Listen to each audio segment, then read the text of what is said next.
Check, check. There we go, that's better. Okay. Let's lower our impulse from 10,000. Just go to 1,000. And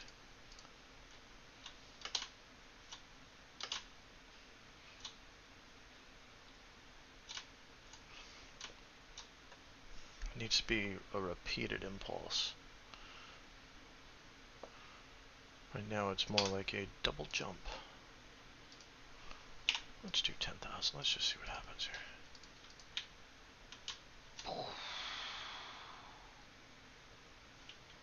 Oh, it's significantly better than just a regular jump. Okay, okay. Well, I don't think that's what the tutorial is trying to get me to do, but what about forest? I think forest is a thing. Let's try adding a forest. Let's try this instead.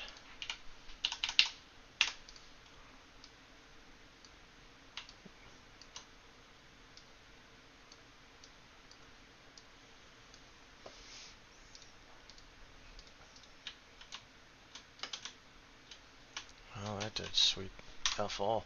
Okay. Let's try that.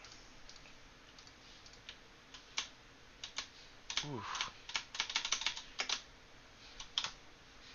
Damn, oh, the amount of force required here is incredible.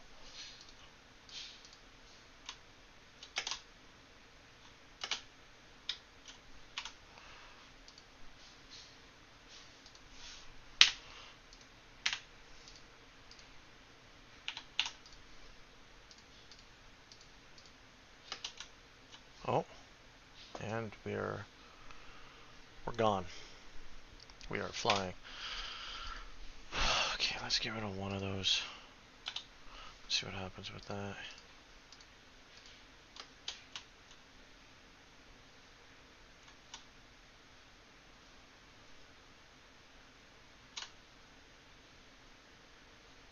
Because I need it to be continuous. Right now I'm just stacking it.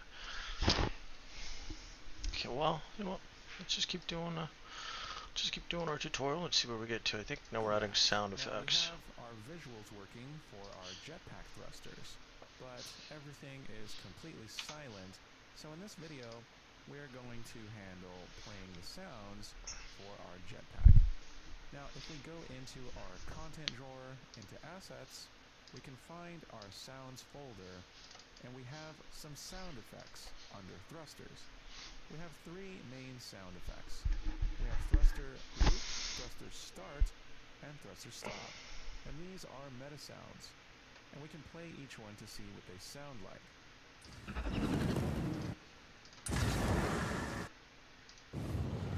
Thruster start. That's our thruster stop and our loop. And that sound is going to loop indefinitely. So we're going to start playing some sounds when we activate our thrusters.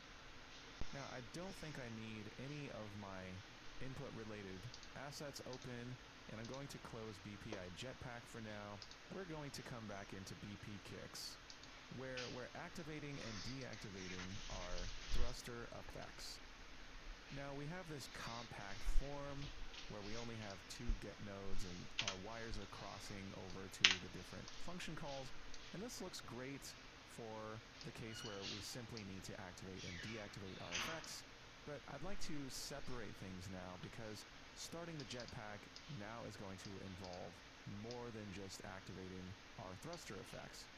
So the first thing I'm going to do is separate these. I'm going to duplicate my get nodes for my Niagara components, and I'm going to break the wire on deactivate and just hook up my new get nodes to those. Now we have separation, and we're going to start up here with activate. So with event start jetpack, I need to play a sound for my thrusters, and I want to play this MS thruster start. So I'm going to spawn a sound at location. We'll go ahead and hook that up. And for the location, we're going to use get actor location. We'll just use Kix's location for this. And for the sound, we're going to choose that MS thruster start. Now this is quite an intense sound.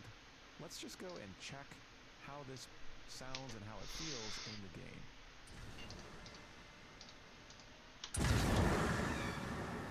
So it lasts for quite a long time.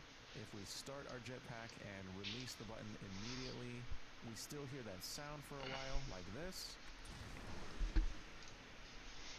So it's a little much, and I'd like to fade that sound out as soon as we've played it. Now, this is going to involve more nodes, so this is a good time to start collapsing things to functions. I'm going to collapse these two nodes to a function, and I'm going to call this start thruster sounds. So I'm going to open start thruster sounds, and let's just expand the dropdown for spawn sound at location.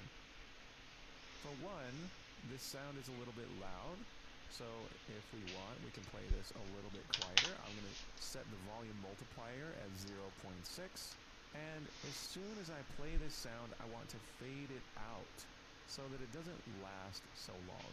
And we can do that using the return value, which is an audio component object reference. That's what gets spawned by this node. And we can call fade out. I'm going to use fade out and set a fade out duration of 1 second. So the sound will only last for a second. And expanding the drop down here, I see fade volume level. This means we're going to fade down to 0. And the fade curve is the trend that our volume will follow over the course of that second. It can be a linear fall off. For us, that's going to be fine. So now that we have a fade out, let's see how that sounds when we start our jetpack.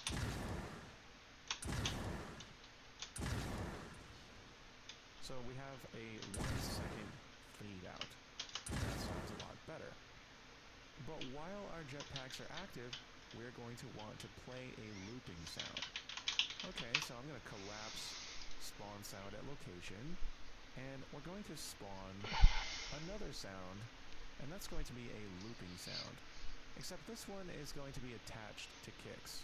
So we need to use a different node. We want to use spawn sound attached. This is going to allow us to attach the audio component that gets spawned to kicks.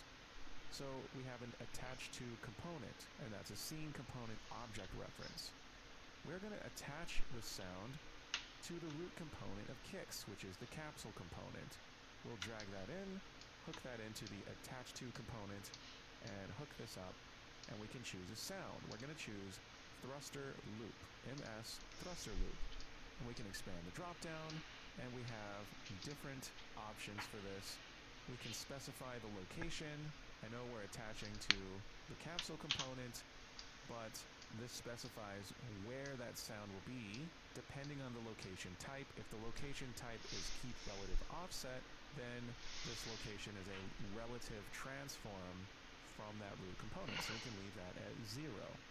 I'm going to set the volume multiplier to 0.6. We're not going to set attenuation settings. We'll leave everything else as is. So let's see how this sounds. We're going to go ahead and start our jetpack.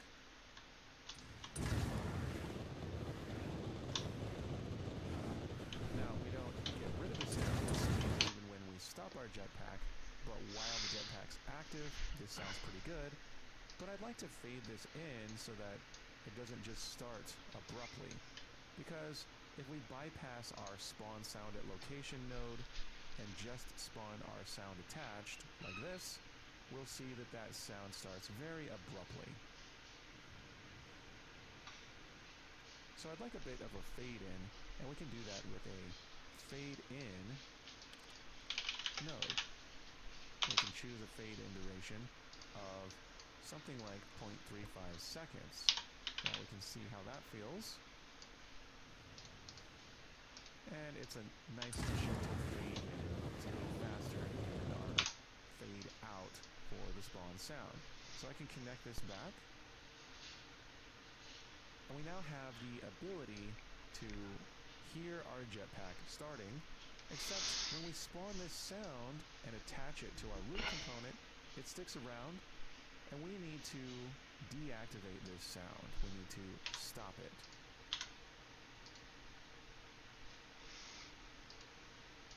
And we need to do that when our thrusters stop. So in order to be able to stop this sound, to destroy it or deactivate it, we have to store it as a variable.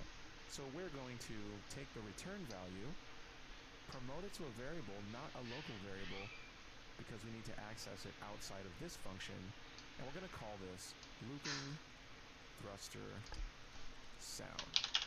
And I'm going to go ahead and give this looping thruster sound a category thrusters.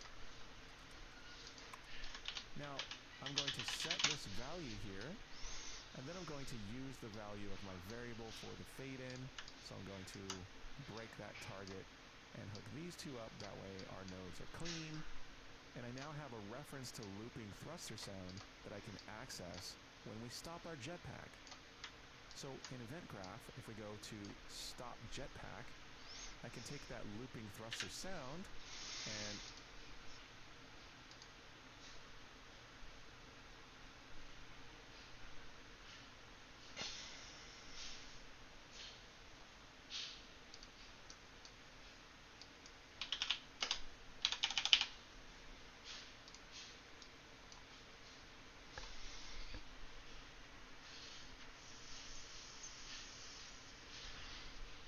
check to see if it's valid by converting it to a validated get, and if it is valid, we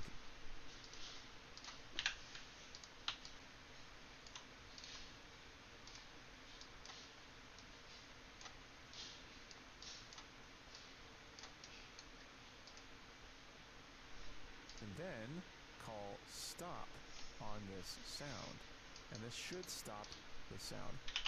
So now that we're stopping this sound, let's go ahead and see, and if it is valid, we can then call stop on.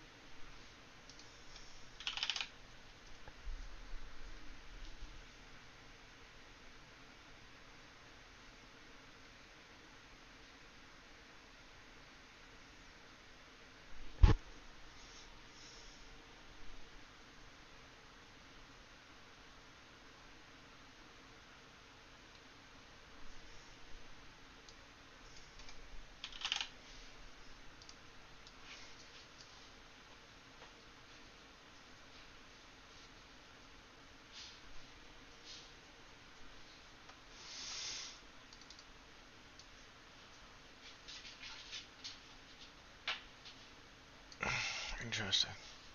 So I'm spawning the sound here. That's easy, that's on its own thing over here. Then we're spawning the sound return value is here. I'm setting it as that. Right, it's set as an audio component, which is why outside here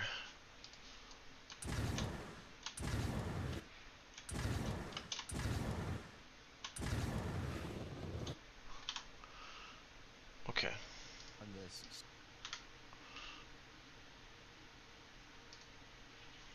Okay. I know what needs to happen.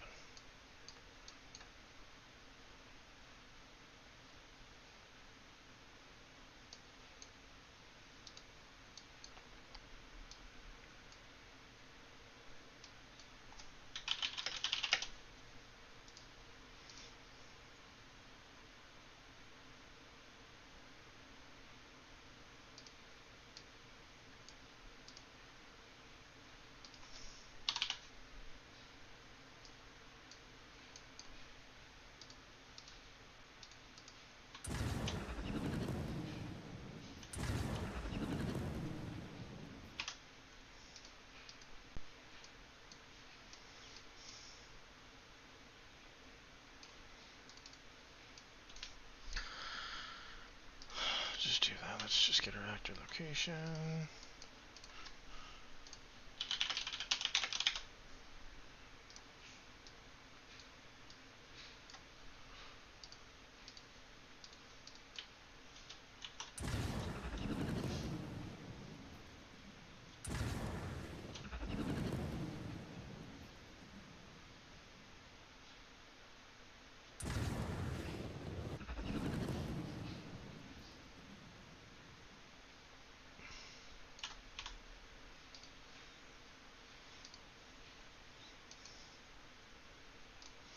let's attach.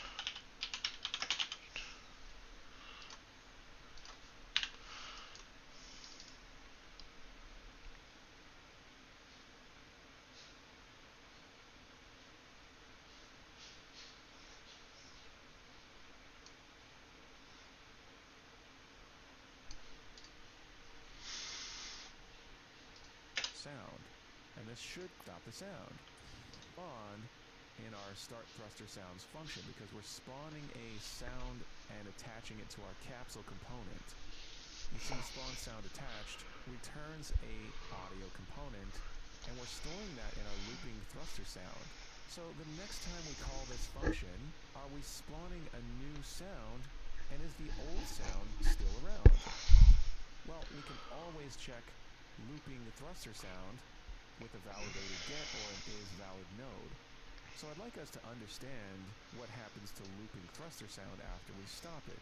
Let's bring in looping thruster sound and call isValid on it.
Question mark, and we'll do two things. If looping thruster sound is valid,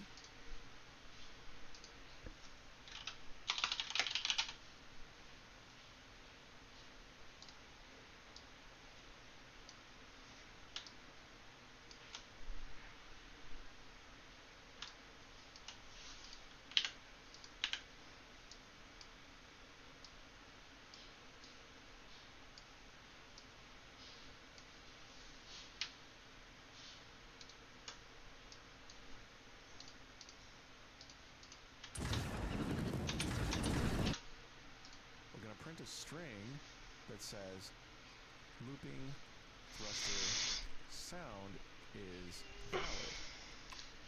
And if it's not valid, we're going to have another print string, and we'll have looping thruster sound is not valid, and we'll go ahead and make that one red.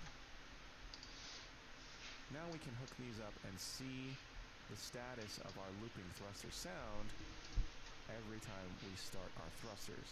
So we need to hook both of these up to spawn sound attached. And the first time I expect this looping thruster sound to not be valid because we haven't set it to anything yet.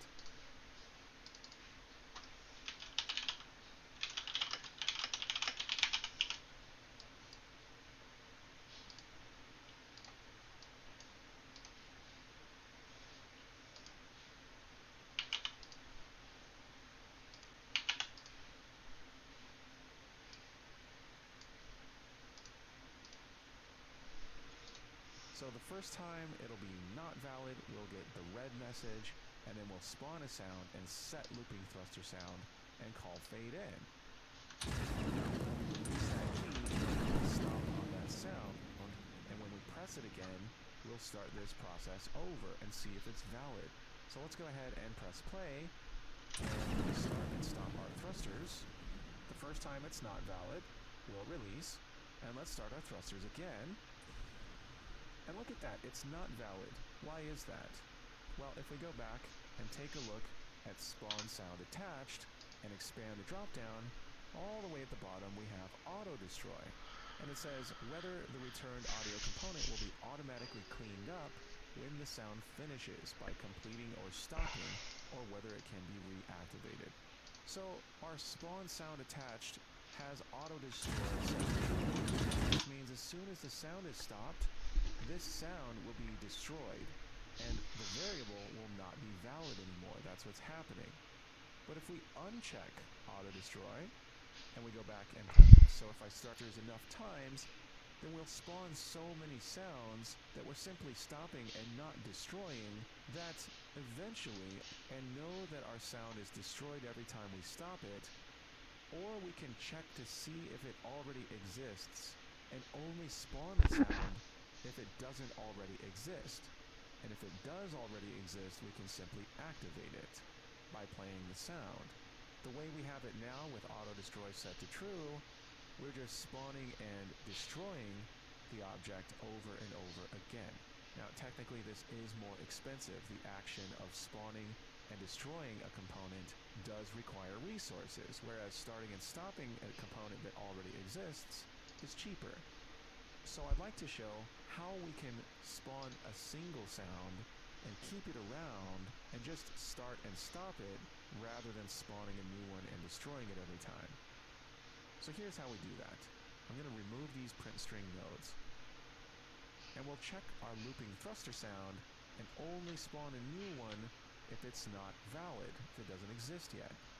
That's going to be using spawn sound attached. So we'll spawn the sound if is not valid is true, and we'll store the looping thruster sound, and we'll call fade in. But if it already is valid, all we need to do is play the sound. So we'll get our looping thruster sound and call play. So now we can start that sound, and we can call fade in on that sound. So we'll duplicate fade in,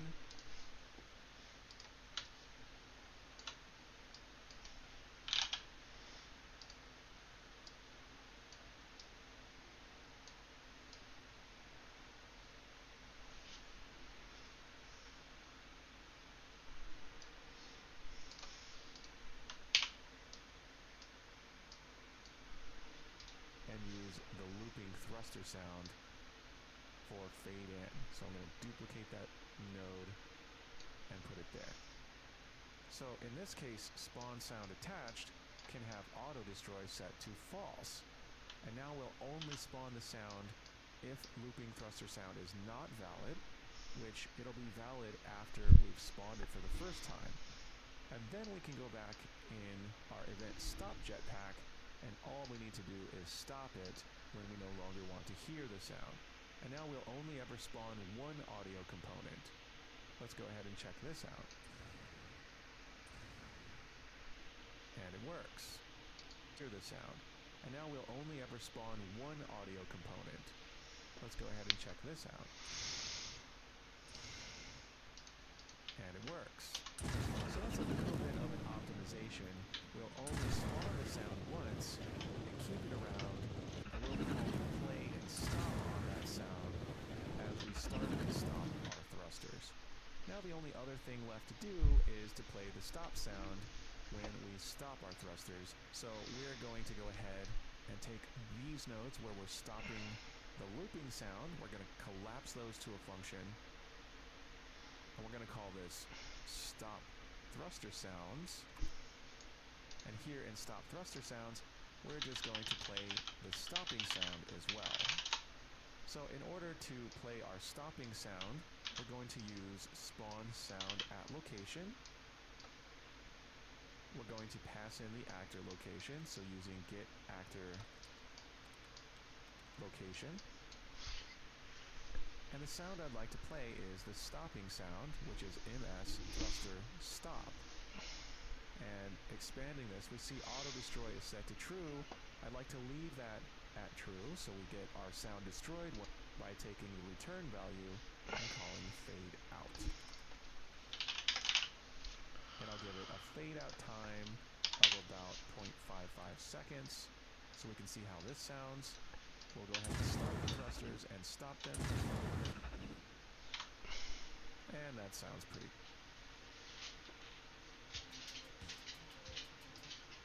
Okay. That feels good. More coffee.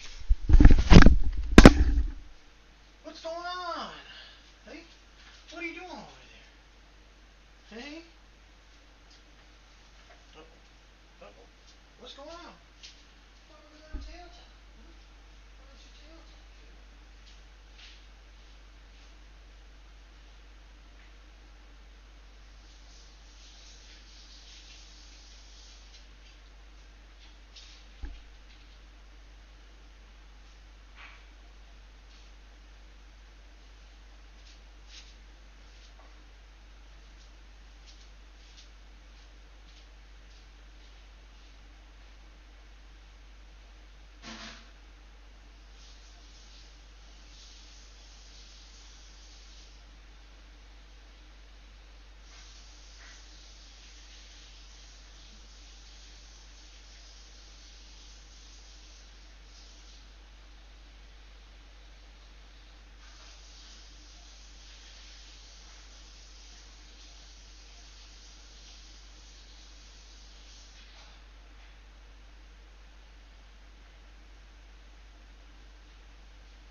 Welcome back.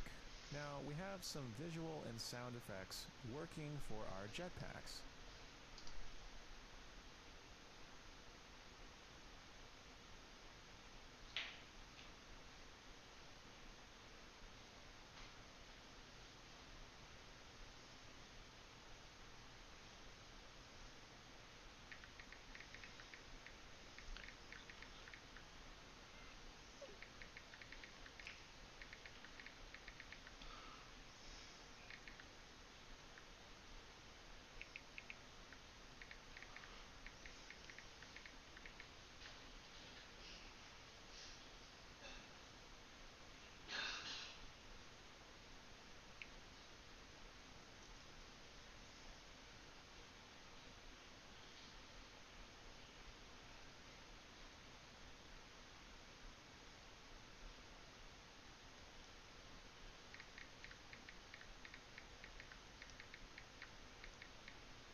And it looks and sounds great, but it's not really functional.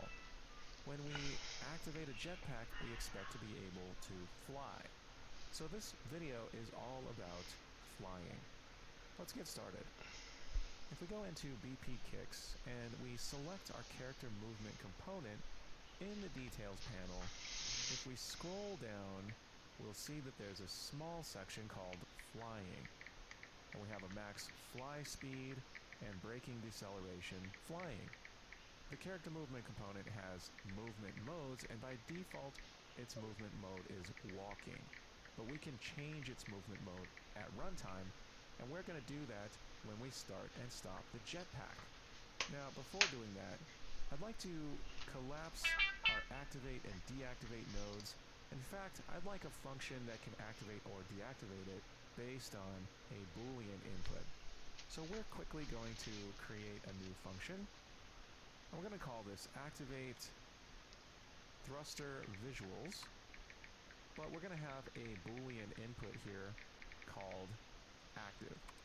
And we're going to get our thruster effects and activate, but we're going to call this act on a Boolean input and stop the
jetpack.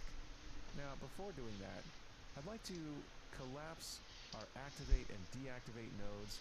In fact, I'd like a function that can activate or deactivate it based on a Boolean input. So we're quickly going to create a new function. And we're going to call this activate thruster visuals, but we're going to have a Boolean input here called active. And we're going to get our thruster effects and activate or deactivate them based on this Boolean using a branch. So we'll set that branch right here, and back in our event graph, I'm going to just copy all of these nodes and come back to activate thruster visuals and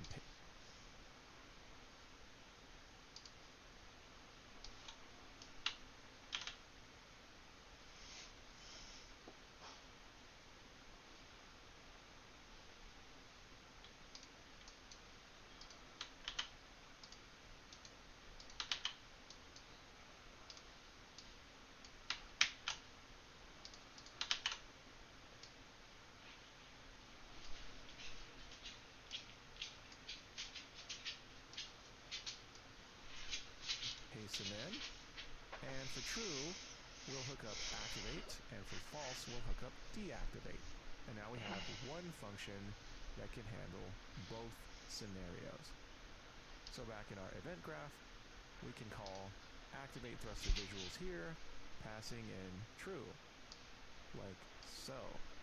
And for stop jetpack, we'll delete that and call activate thruster visuals.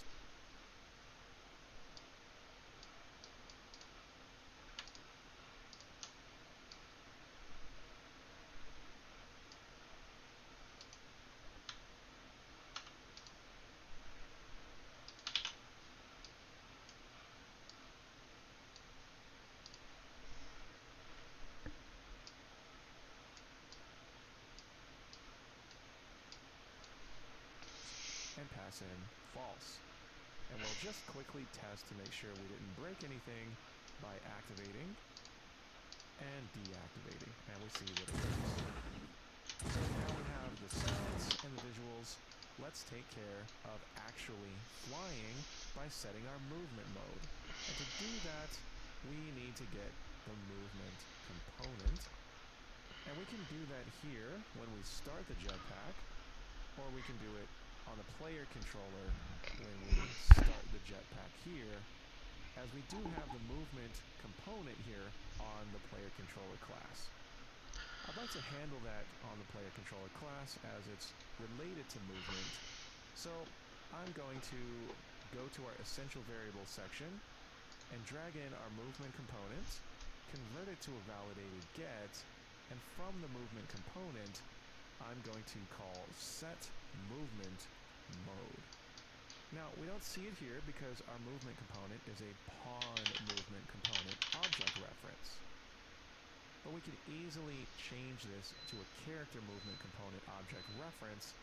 If we go back to store essential variables, I'm going to call set movement mode.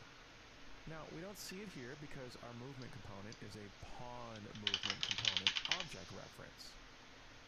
But we can easily change this to a character movement component object reference if we go back to store essential variables and we instead cast to character movement component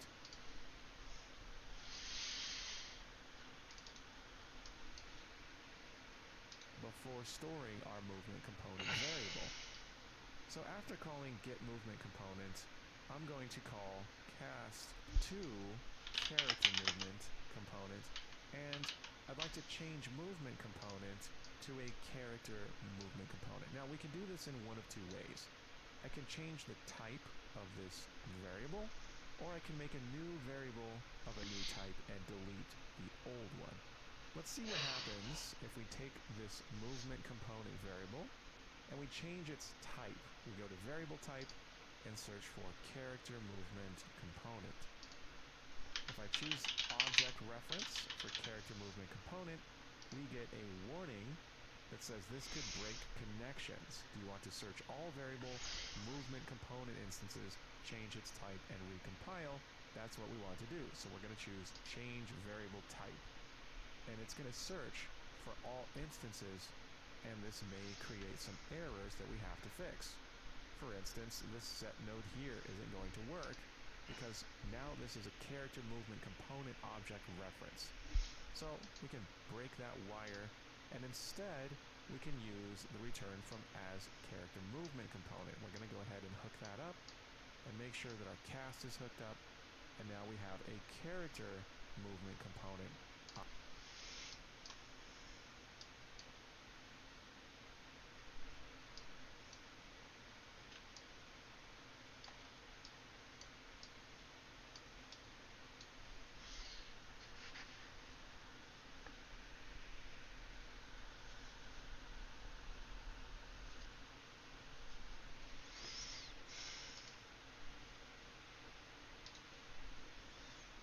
Get the control pawn.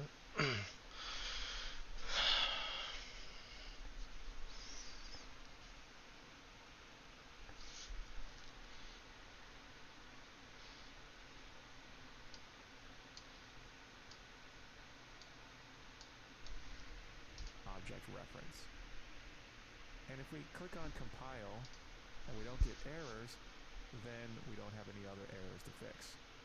So now that movement component is a character movement component object reference, after our validated get here,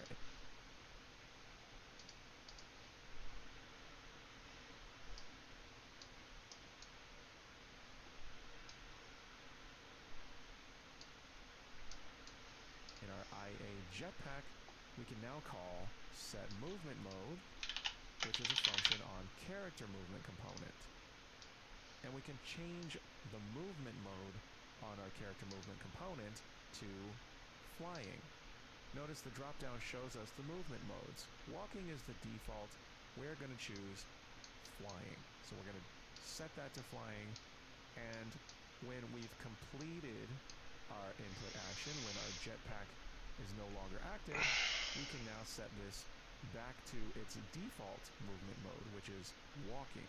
So we'll go ahead and set that back, and now we have a change in movement mode for our movement component, which belongs to BP Kicks. So let's just see what happens if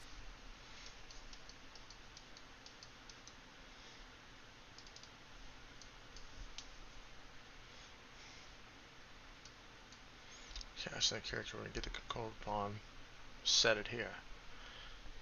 That's the pawn. Then we get the movement component off of it by casting to the character's movement component.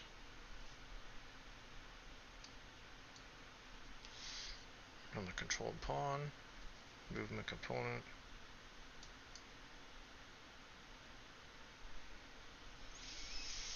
we do that, but first I'm going to run up to the top of this little hill, and I'm going to activate my jetpack here, and then I'm going to move off the hill. Notice that I'm actually floating. Now I'm going to continue floating until I get back to walking mode, and jumping works as expected, and here, and then I'm going to move off the hill. Notice that I'm actually floating. Now I'm going to continue floating until I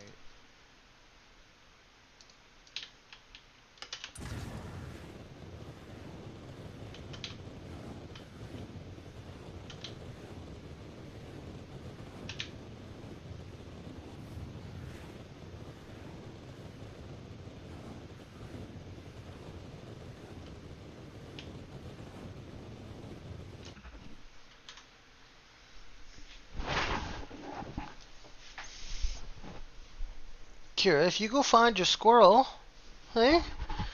Go find it. We can play a little hide and seek. Where's your squirrel?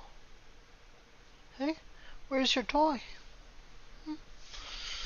Where's your toy? Is it working? It is. I don't know what's wrong with it. It just all of a sudden came on. That's so weird. I just find it interesting it doesn't give you a percentage to let you know where it's at in the charging process. I know. Because that you'd be like, oh, I'm at 5%, I should be able to turn it on, you know? Yeah. Very bizarre.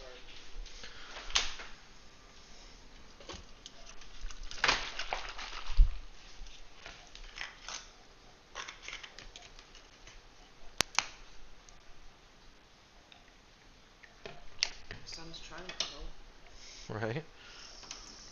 Come on, Dad.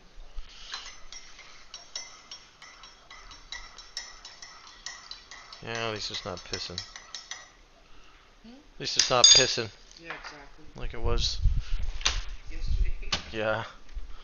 It's coming down pretty good when me and Becky were standing out there on the wedge. Oh, I know.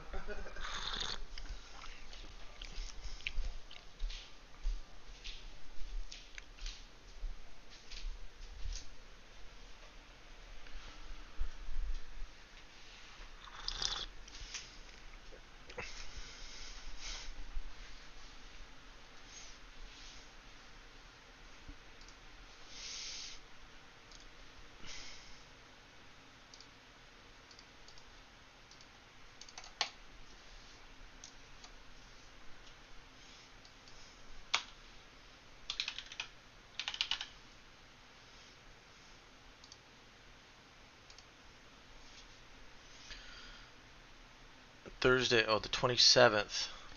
Okay.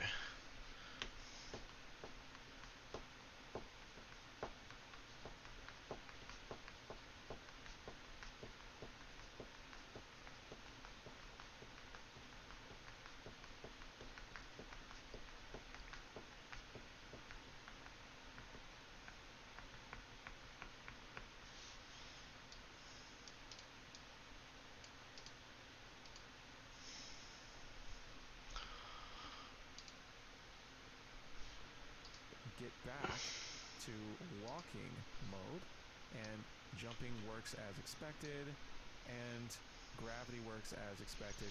But as soon as we go to flying mode, we're now not actually affected by gravity, and we can move around in the world. I notice there's a very small degree of friction, so it takes a while to slow to a stop. And as soon as I deactivate my thrusters, gravity kicks back in and we fall. So there's just a couple of things I'd like to tweak about this mechanic. For one, I'd like to slow to a stop a little bit faster.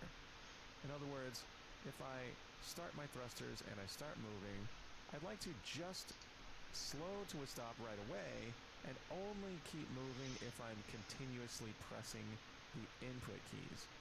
So to do that, I'm going to go to BP Kicks, select Character Movement, and on this component, I'm going to go down to the Flying section, and I'm going to increase my braking deceleration for flying. I'm going to set that to a value of 200. And now we should slow to a stop much faster. Let's see what happens if we do that. I'm going to start my thrusters, and we'll see that we slow to a stop pretty much after a couple seconds, and that's the kind of friction that I want here in the air when I have my thrusters active. So that's the first thing I wanted to tweak with this. But the next thing is, as soon as I'm flying, I want to orient my rotation to the controller. In other words, I don't want to be able to move my camera around and see the front of kicks. When I move my camera, I want kicks to follow that rotation, at least in the yaw direction. And the reason for that is we're going to implement some flying animations that will look good when our character actually follows the controller. So there are a couple of settings to set for that. So back in BP Kicks Player Controller, after setting the movement mode to flying, I'm going to take the movement component and set a setting on it. We're going to set Orient Rotation to Movement, and we want Orient Rotation to Movement to now be false. I want to, after setting the movement mode to flying, I'm going to take the movement component and set a setting on it. We're going to set Orient Rotation to Movement, and we want Orient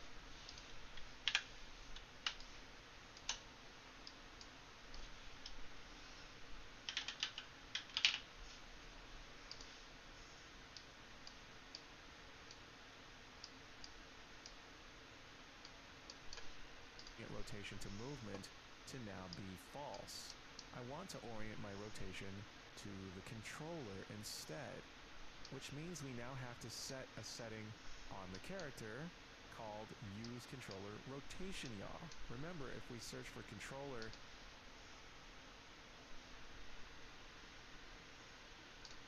in BP Kicks with BP Kicks self-selected, we have Use Controller Rotation Yaw Pitch and Roll. I'm now going to want that to be true when I'm not orienting to movement.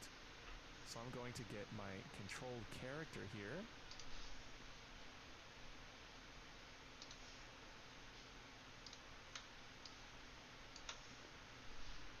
And we're already making sure it's valid before we get to this point. And we're going to set Use Controller Rotation Yaw. We're going to set that to true.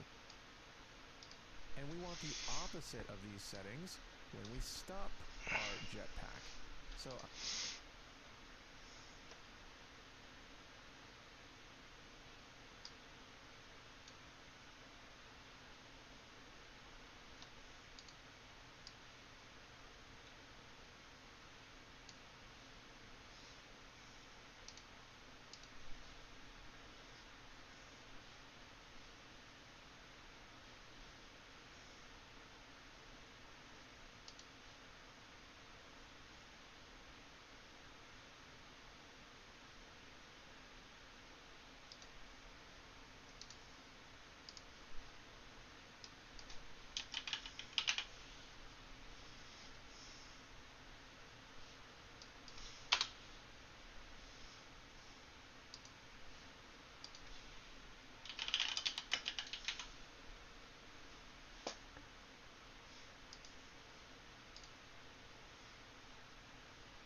going to duplicate these nodes, paste them down here, only when we stop the jetpack, we're going to set orient rotation to movement back to true, as we'll now be walking, and use controller rotation yaw back to false. So we're no longer using the control rotation. So let's see how that looks if we go ahead and activate the thrusters, and our rotation to the thrusters. Now my movement. A smooth way to do it is snap to this location. So a smooth way to do it is by simply taking our character movement component and setting the property on that.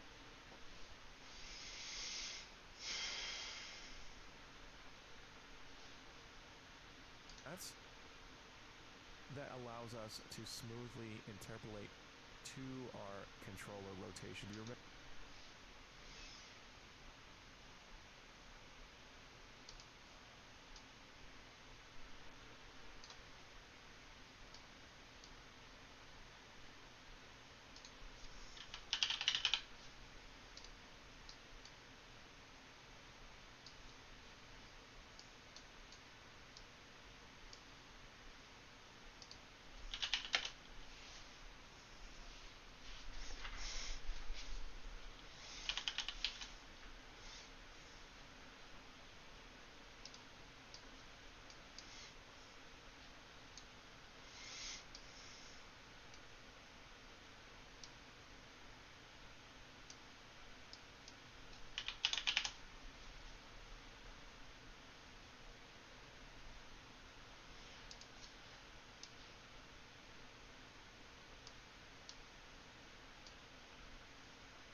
Remember what that boolean is called? It's called use controller design.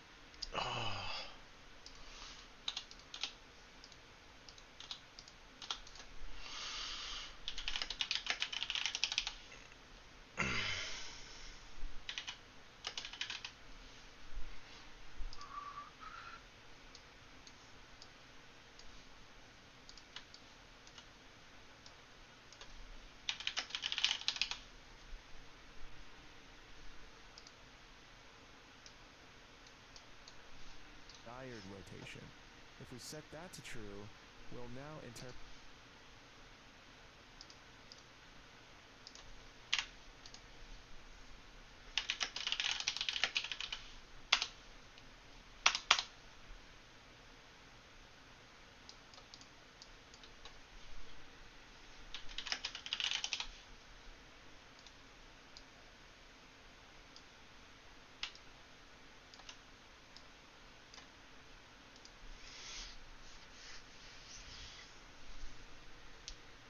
Smoothly to our controller's rotation. Now I'm going to uncheck that when we deactivate our thrusters. And now if we rotate our camera around facing the back and we activate our thrusters, now we smoothly to our controller's rotation.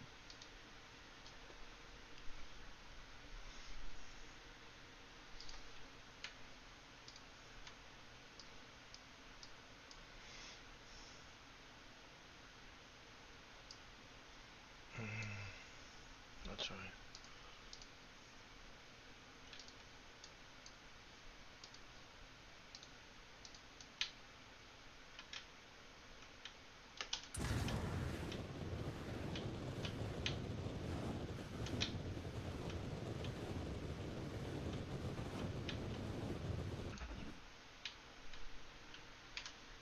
Now I'm going to uncheck that when we deactivate our thrusters. And now if we rotate our camera around facing the back and we activate our thrusters,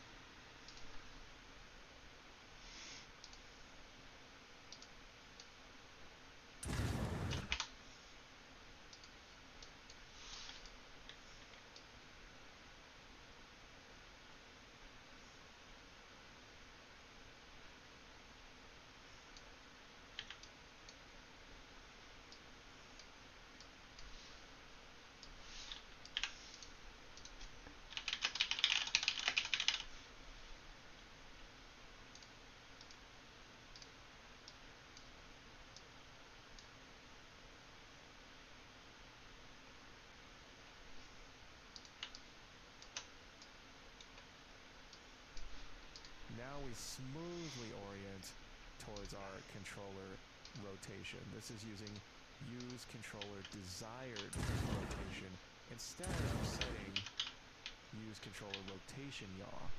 So use controller rotation yaw is good for just automatically using the controller's rotation yaw, setting our character's rotation to follow that rotation yaw, whereas the movement component has the ability to smoothly interpolate to rotation yaw. And that's better when we're transitioning into and out of this state. And of course we can go to our character movement component and search for rotation, and we can speed that rotation rate up if we want to orient towards that direction faster. We don't have to use 720, we can use 1440 for instance, and we can go ahead and move our camera around and activate our thrusters, and we have a faster rotation rate. Just remember that that rotation rate also affects how quickly we rotate our camera, but 1440 is pretty quick, so we're pretty responsive. So now we're switching our movement mode, and we're also switching the way that our character is oriented. When our thrusters are not active, we orient rotation to movement. When they are active, we orient to the controller's yaw. And this will look a lot better once we implement some flying animations, which we'll do pretty soon. But I'd also like our thrusters to make us go upward as we're holding those thruster keys down. I'd like the thrusters to actually have some kind of upward force or perceived upward force. And we'll handle that next. But before we wrap up, let's just clean up our nodes here in the player controller, as we're doing a lot of things here, and we don't want our event graph to get out of hand, right? So we're going to collapse these to functions. And it's important to make sure the functions only do a specific thing. We don't want one function to handle too many responsibilities. Now, setting the movement mode is closely related to setting these properties on the movement component. So I'm going to collapse these nodes to a function, and these will be for setting the movement component variables when flying. We can simply collapse this and call it start movement mode flying. And we can collapse these other nodes to a function, and we'll call this start movement mode walking. And now this looks a lot better. And we could even collapse these to functions, but for now, we'll leave them as is. Our code looks nice and clean. It looks great on kicks as well. Excellent job, and I'll see you in the next video.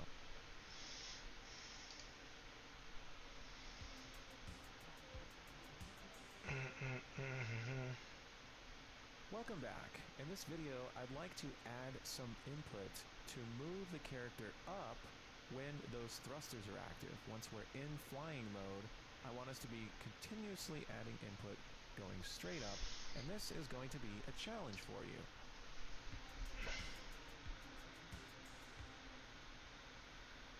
So while these thrusters are active, add input. I want you to add an input vector to the movement component. And since we're handling movement in the player controller, see if you can figure out how to do this from the player controller, and only add this input while the thrusters are active. In other words, when the jetpack is on, and when it's off, I want you to no longer add that input. Then watch how I do it, and compare your solution to mine.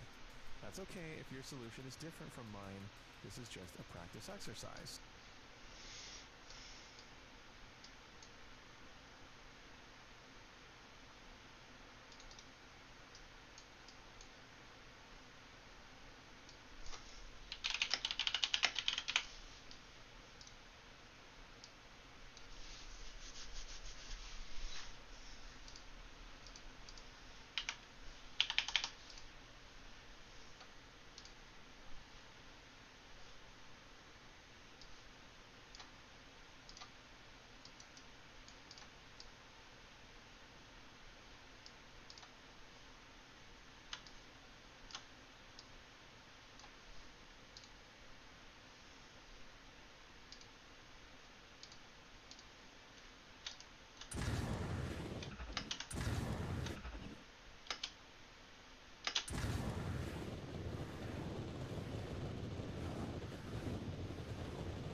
Yeah, well, I just talked to somebody on customer support last week because RBC tried to bill me $300, which was really weird, and I was like, oh, I was like, why are they trying to bill? I'm like, just because we haven't set the bank account up yet? Because I was like, and I told them like, I was like, I don't have the product and that I want to start using, so I wasn't in a big rush for this. But then going back on owner, I saw that my girlfriend hadn't signed the documents for RBC, and that's why they hadn't sent us an invite to set up our bank account yet. So now she's signed them, and I just got an email, I think, from you guys this morning about trying to set up a bank account. So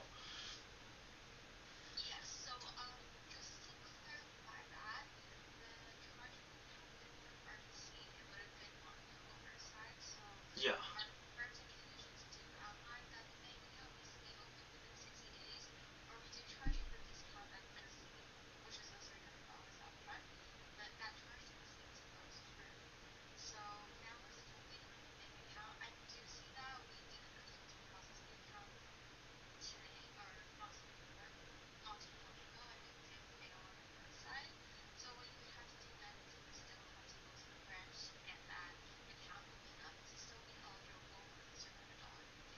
right. Now the thing is, I had 60 days, right? So why did it try and charge me the $300 within now?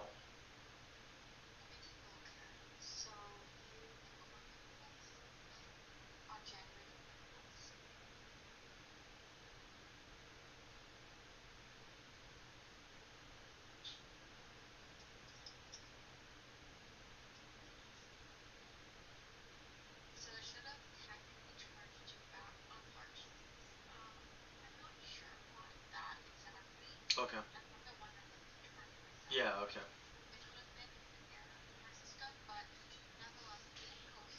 Yeah.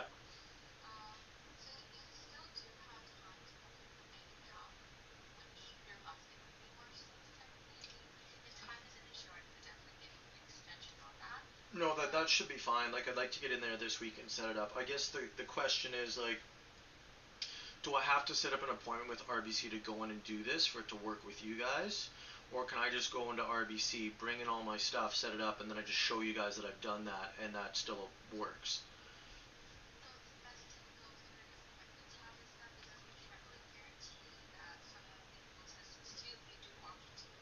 Right.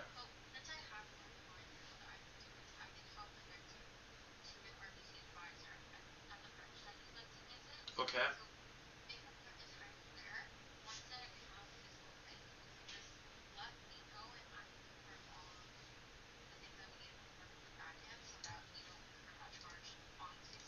Right. Right. Okay.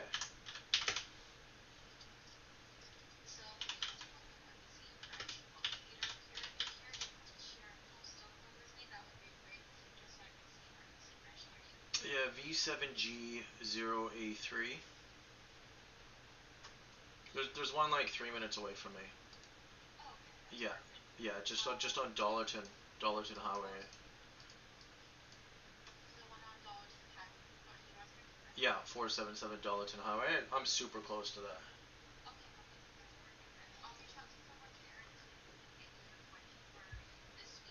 Okay.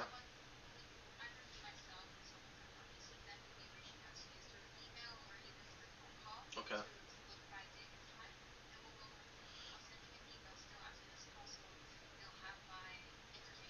Okay. Now, it's going to be a business bank account, right? I'd like to open up a personal one as well at RBC, just so I have a personal there, because it'll make things a little bit easier as I start making money on this business account to move money into. Now, this company is, for me and my girlfriend. So I'd like to open the bank account up that we both have access to it as like a joint business bank account. Does she have to be there for this meeting as well to make this happen? Or can I open it up for both of us? As long as I got that business documentation and I can add her to it.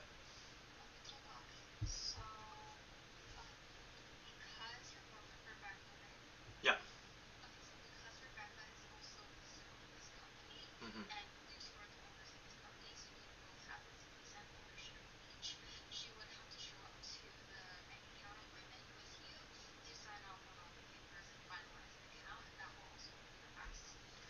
Right.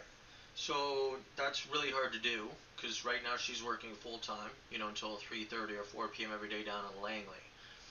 Right. So is there a way to set up an appointment for maybe this Saturday? Okay. Uh, okay.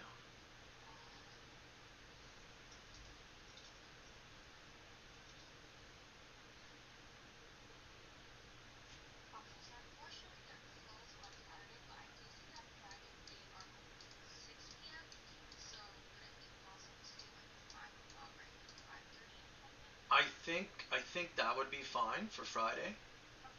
I'll touch base with her. I feel like there's something on Friday, but let me double check with her, and we'll just go from there.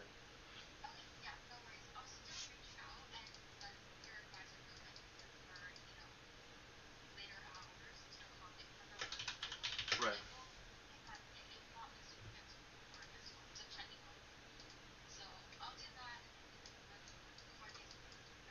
Right. Okay. And if there's an issue, there's also an RBC in like Inland Valley where I used to live, and they're open until 4 p.m. on Saturdays as well.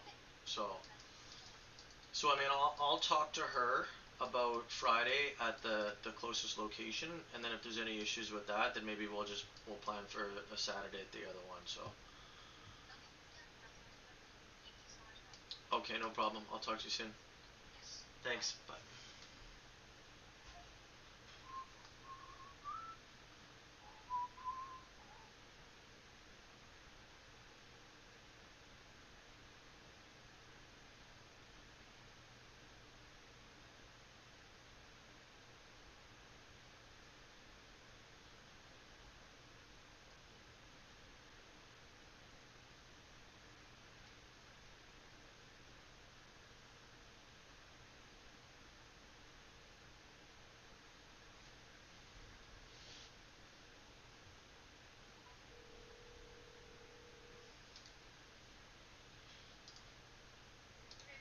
Hi. Are you on lunch? Oh, okay. Okay, great. Did we have something happening this Friday? There's something for Friday that's in the tip of my mind, but I was just talking to RBC, and they're open until 6 o'clock at the location right near us, and you do have to be there for us to open a joint business bank account together. So I mean, we can aim for 5 or 5:30. Sounds like that would work. If that works for you, I just wanted to double check. Yeah. I mean, unless you think you're working super late on Friday, or we had something else planned. There's something in my brain that I feel like was for Friday, but I can't seem to recall what it is. Friday is the 28th.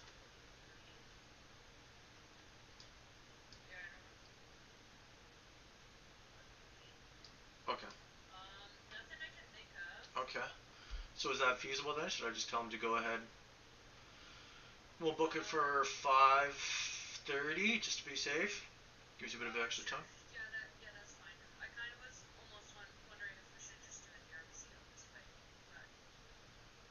Out in Langley? No.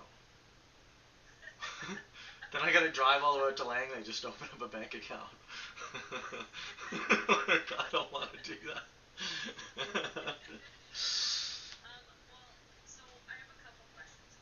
Okay.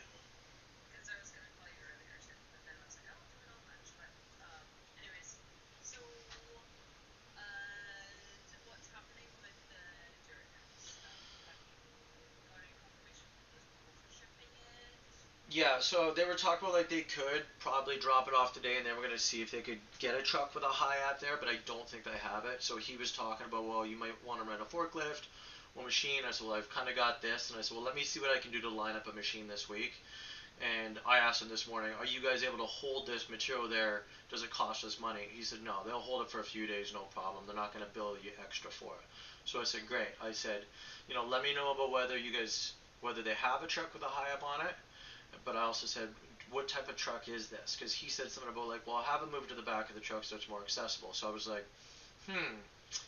So Well, it might be like a construction like soft side truck where one side is soft potentially, but that's he's like well with the high ab he's like we can move it to the back and then you can reach in with it and I kind of said to him I was like let me see about getting a Skytrack out there. So if you guys can hold it for a few days, it makes more sense for you guys to have a pallet jack in there, push it to the back, and then I just come in with the back of the Skytrack. Right, so I'm waiting for Sunbelt to call me back, and I'm gonna call Cooper Rentals here and see if they might have a machine for Wednesday, Thursday, or Friday this week, possibly. Right, just for the one day, and then I'll line that up with them. Because, because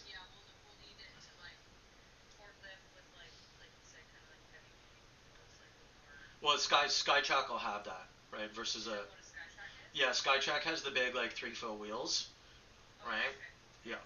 So that's kind of what we want, and you can often level and side shift with or whatever.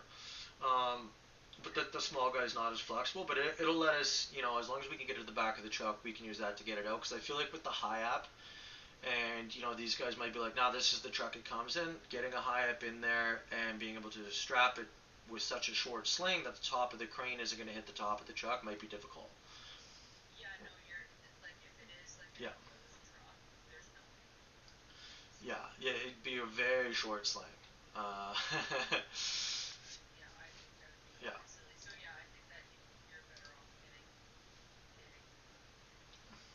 right. So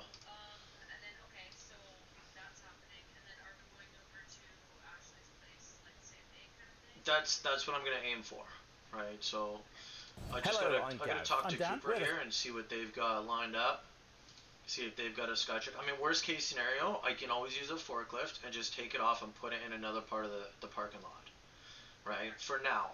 And I'm sure that won't be an issue to Elliot. Like, I'm going to call and be like, hey, if I just need to offload it somewhere flat for now, is that okay? Until I get the first rental.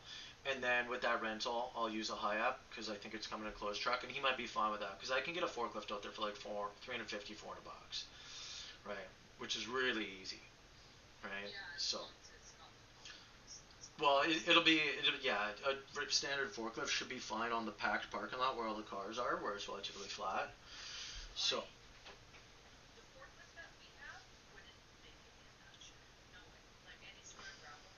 right.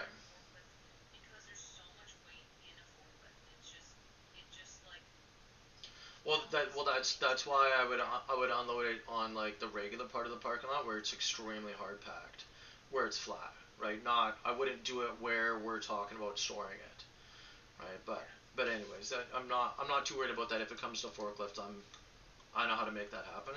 So, um, but yeah, 100%. It's just the Skytracks are not super available, right? That's the big issue here. So hopefully Sunbelt will call me back and give me a decent deal because they do have a lot of machines. It's just gonna come down to it would have to come from Coquitlam, and I'm gonna be like, look, what's the best you can give me? We're gonna be super easy on it. We're filling people, we rent off you all the time. Just help me out. I just need to get this fucking shit off here, right? So,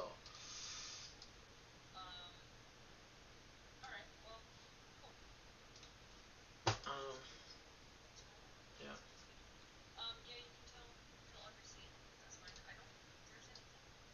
okay,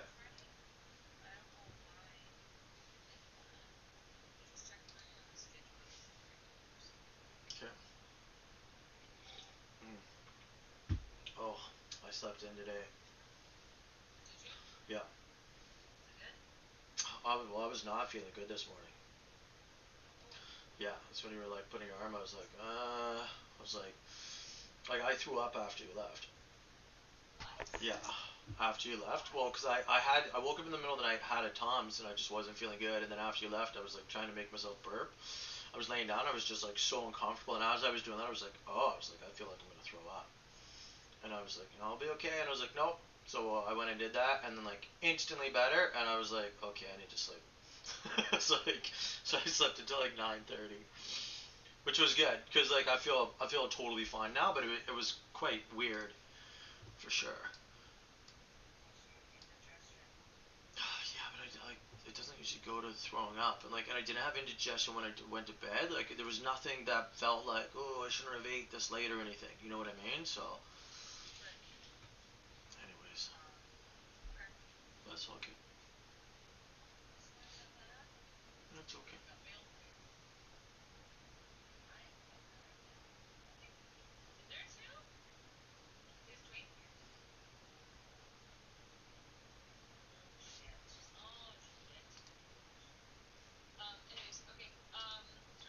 That's okay. Yep. Yeah, that's all good. Okay. Bye.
Deus Ex Nexus. Is this a movie? Sorry, I forgot I was streaming when I took that phone call. Is this a movie? Sorry, do you mean like, do you mean like, is what I'm working on a movie?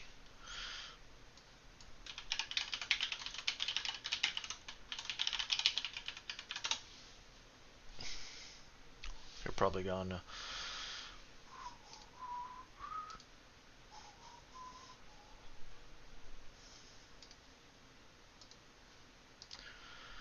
Okay, where am I at?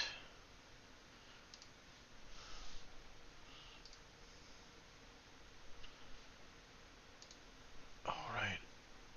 Thruster input from the player controller. So, pause the video and try this challenge now. Okay.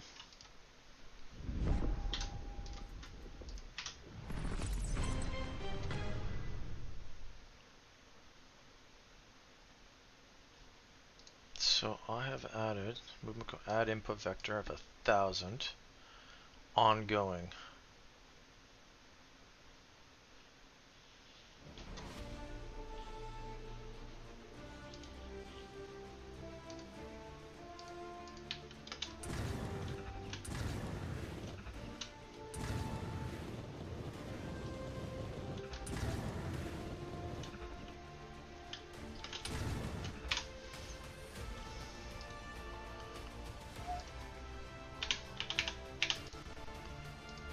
Let's see what happens here.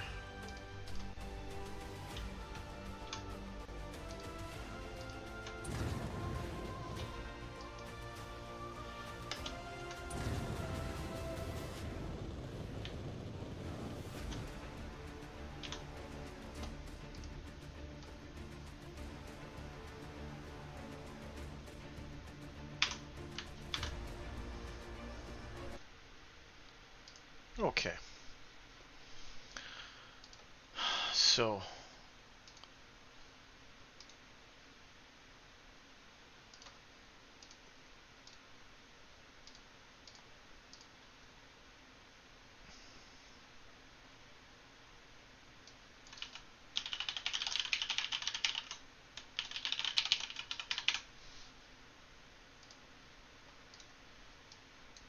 this add input vector is not, it doesn't loop.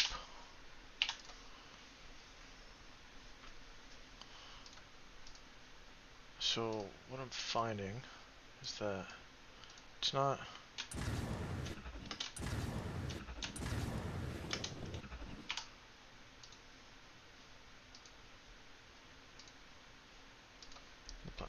add input vector. Let's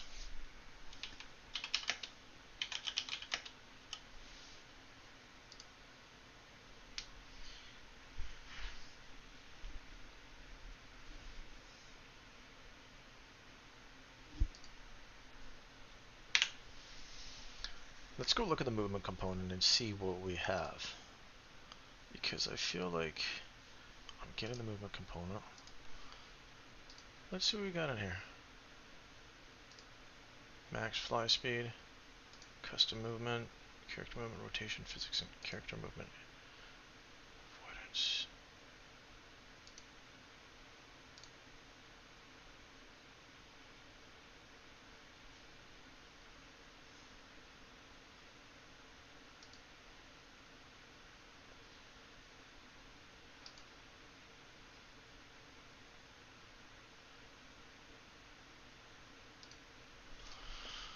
Just gravity scale.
Okay, so we want to add movement input, and I'd like to do this in the Kicks player controller. And I'd like to add input every frame while the jetpack is active.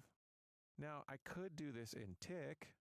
I could perhaps set a boolean to true or false based on when the jetpack is active, and then in tick, check that boolean and only add that input while active. That's a perfectly valid solution if that's what you did. What I'm going to do instead, though, is I'm going to use the triggered event on IA Jetpack because I know that this triggered event execution pin is executed every frame.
While the input is active.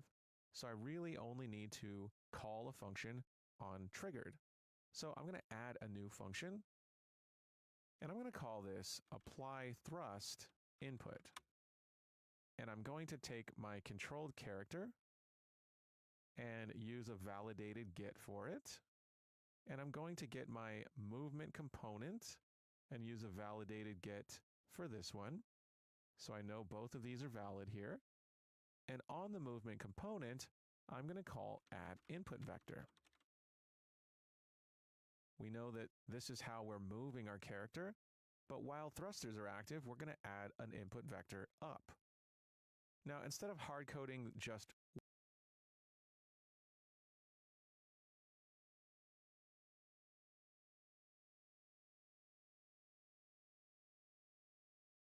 one in the Z here and moving in the world up direction, I'm going to get my controlled character and use get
factor up vector, so I get my up vector of the character itself, and I'm going to multiply this vector by a float value.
And this float value is going to determine just how much we're going to add that input vector.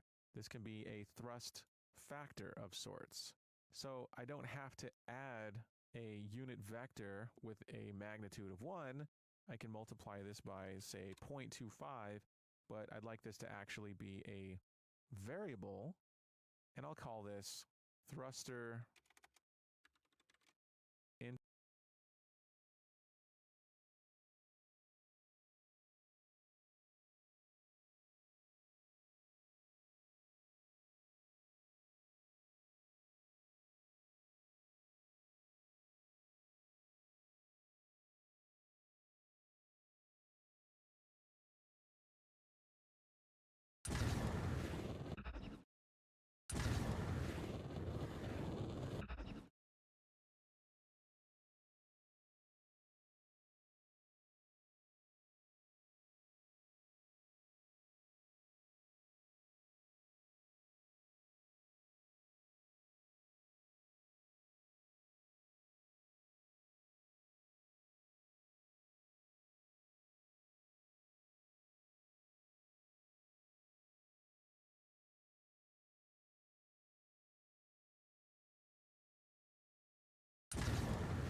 Input factor.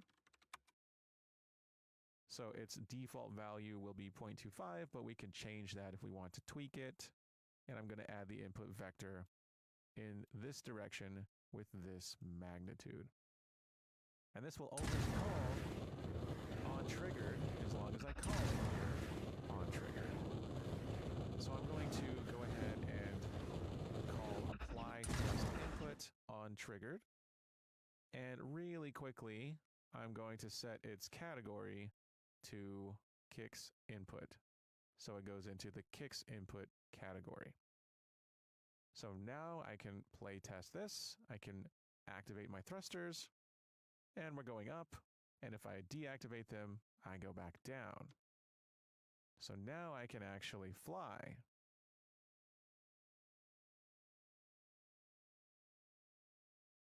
And notice if I'm already going up, because I've jumped, as soon as I start flying mode, we still get a little bit of a drift. But because we have air braking deceleration, it's only going to last for a couple of seconds. So if I'm moving forward and I activate it, I'm going forward. So that's how that works. All right. So we now have a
practice. Let's make sure that it is the same. Oh, I have to cast to the character. That's right, okay.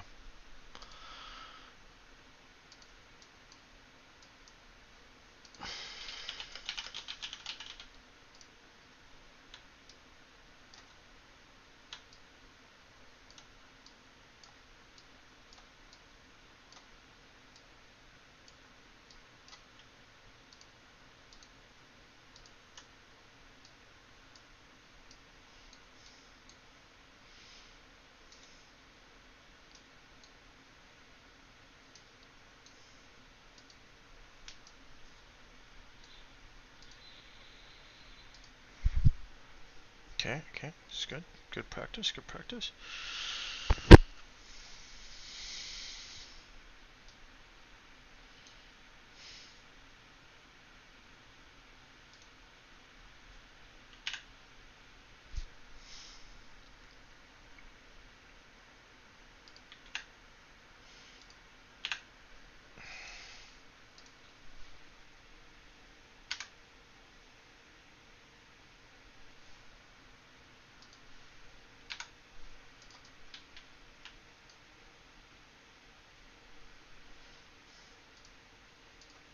Thrust input being applied on triggered, but when we're not triggering that input, we're not applying it. So we didn't have to create a boolean and use the tick function.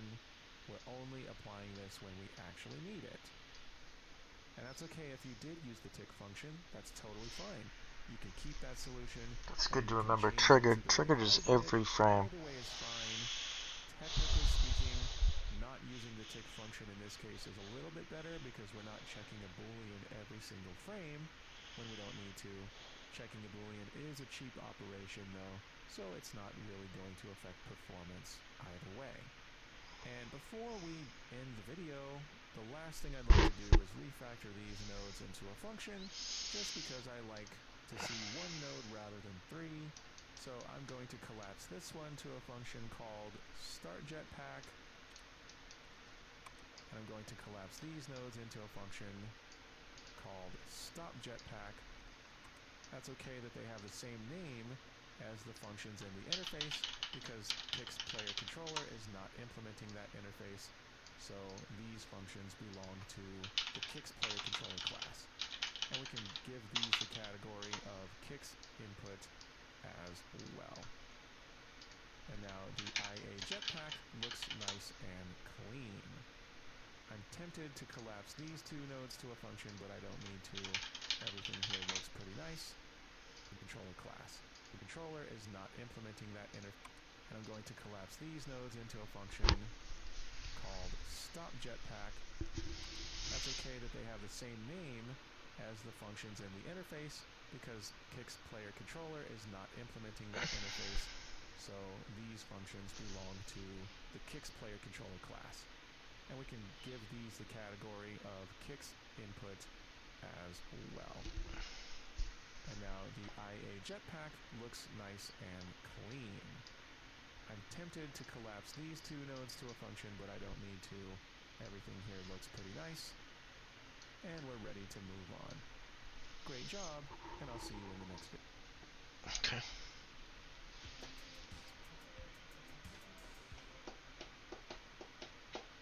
Welcome back. Now that we have actual flying going on, it's time to handle what happens animation-wise. Because as you can see, while we're moving, we're still running in the air, and it doesn't really look right. But we do have some animations for flying. Let's take a look at those right now. We can go to Assets, Kicks, Animations, and let's take a look at A-Kicks Fly Forward. This is what it looks like. Kicks is flying straight forward, but we also have Fly Idle, which looks pretty awesome, and Fly Left, we have Fly Right, and Fly Backward. And I'd like to use a blend space to blend between these values depending on our input. So that's what we're going to do now. Let's go ahead and create a new blend space.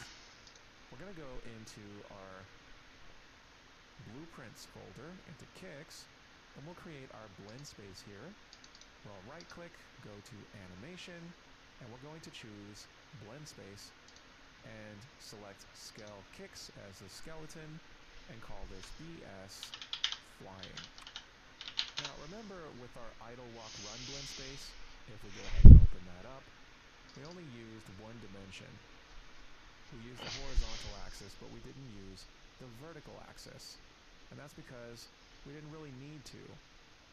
Blending between these animations is one-dimensional. There's only idle, walk, and run. But our new blend space, if we open that up, BS flying, this one is going to use two dimensions. We're going to use both the horizontal and the vertical axis. And these are going to be driven by our input. I want to know when we're moving what our input action values are for movement.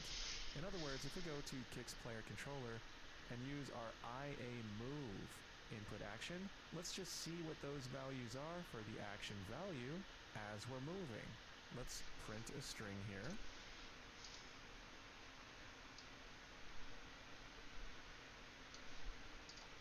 And bring action values straight into that print string node. And let's see what those values are.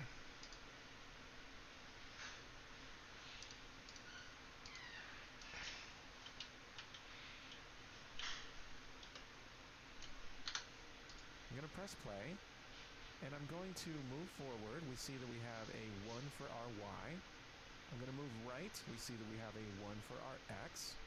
I'm going to move backward. We have a -1 for Y. And I'm going to move left. We have a -1 for X. And these values are actually not so discrete when we use our thumbstick. If I use my left thumbstick, I have a negative value for X, but it's only 1 if I press the thumbstick. Values are between negative. Change the axis range of values for both horizontal and vertical, and we need to change their names as well. Horizontal is going to be input underscore X, and my vertical axis, if I expand that, I'm going to rename this to input underscore Y. And I need to change their minimum and maximum values. Minimum will be -1, maximum will be +1. And that will be for both X and Y. Minimum -1, maximum +1. And we can see on our grid here that input X goes from -1 to 1, and input Y goes from -1 to 1. And I want to see what it looks like when we blend between our flying animations. When we have no inputs, when those values are 0, I want to be in the idle animation. I'm going to find my fly idle, A kicks fly idle. I'm going to bring it in and hold shift so I can snap it to the grid, and I'm going to put it right there in the middle. And we can see that this is what kicks looks like in the fly idle animation. But remember, if we go back and press play and we start going to the right, our X value is going to be +1. And if we go to the left, our X value is -1. So back in my blend space, when my X value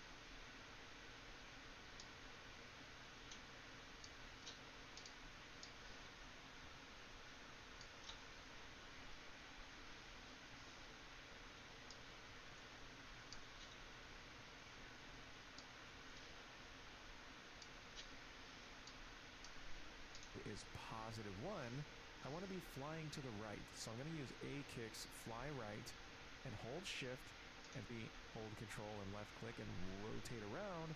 We'll see that this and hold shift and snap it right there. And if I hold down control and drag my mouse, I can see the blend from fly idle to fly right. And it looks like Kicks is leaning to the left, but we're facing Kicks head on.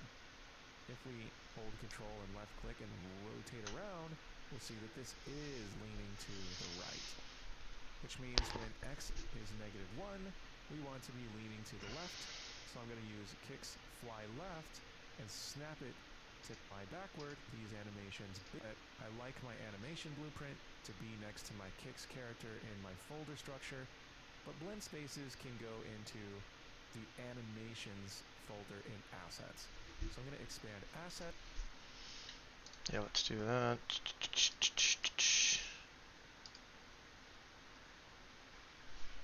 Let's go to Kicks, And there's my animations folder. I want to bring those blend spaces in here. So in the kicks folder, I'm going to select both of these, drag them into content, kicks, animations, and I'm going to select move here, and that way our animation assets are not cluttering our kicks folder and blueprints. I'm okay with ABP because it is a blueprint, but those blend spaces are not blueprints, they're assets, so they can go into the assets folder. Okay, so we have a blend space. Let's use it in our animation blueprint. Now I'm going to go out to my anim graph, and I'd like a state machine for my blend space to go in. So I'm going to right click, make a new state machine, and call this flying. And I'm just going to plug it straight into my output pose. So for now, we'll just see the flying state machine. And in the flying state machine, I'm going to drag in my blend space, BS flying. I'm going to rename this state to flying and hook it up to the entry node.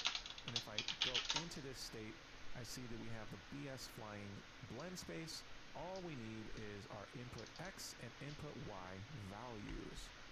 So we need a way to access that data, our input action value. In other words, if we go to Kicks Player Controller and go to IA Move here, this action value is data that our animation blueprint needs to have. So how is our animation blueprint going to get it? Well, let's see what our animation blueprint has already in our event graph. In our event graph, we have our store essential variables, and here we can see we're storing our character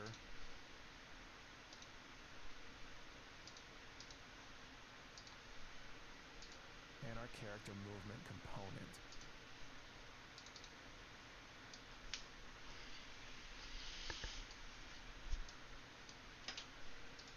Now, we specifically need input from our IA move input action. We need this action value.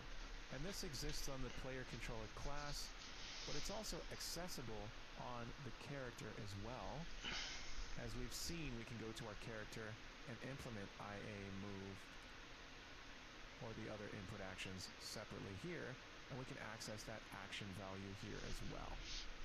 So the question is, where are we going to store that data, and what's the easiest way to access it here in ABP Kicks? Particularly without having our animation blueprint depend on specific classes like BP Kicks or BP Player Controller. Well, one way is to use an interface function.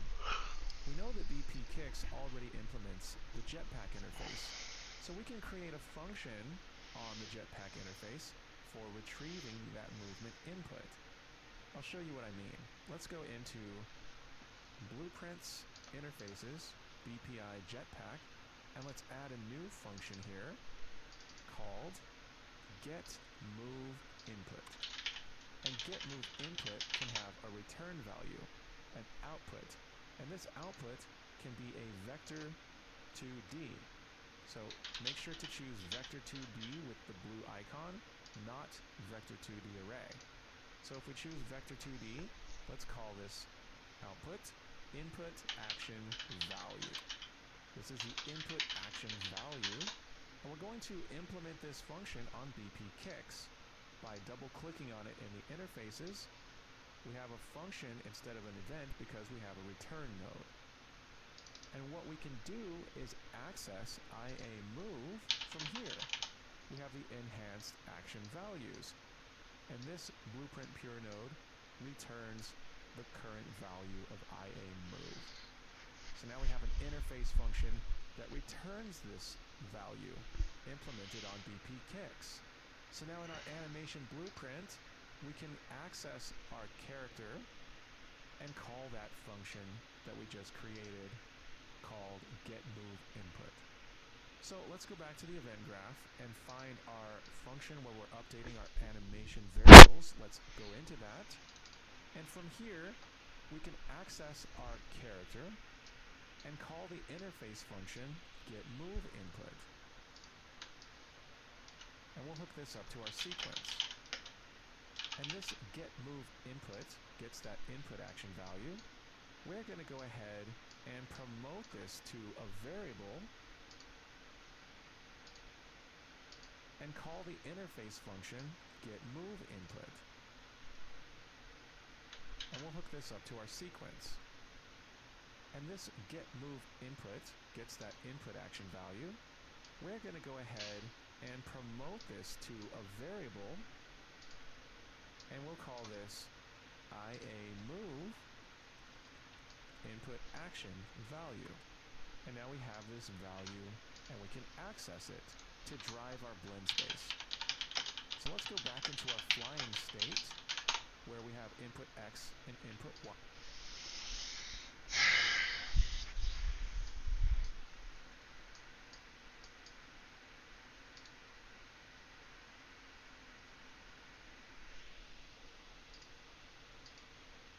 Or the other input actions separately here, and we can access that action value here as well.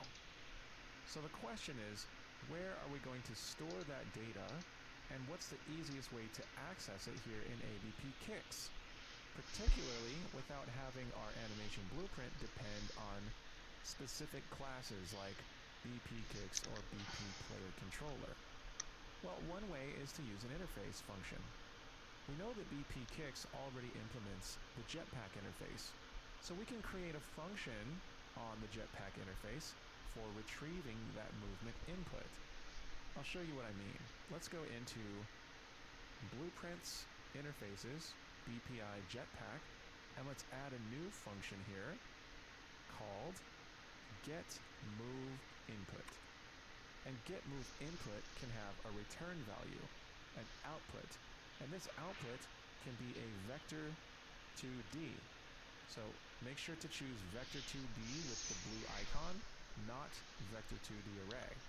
So if we choose vector2D, let's call this output input action value.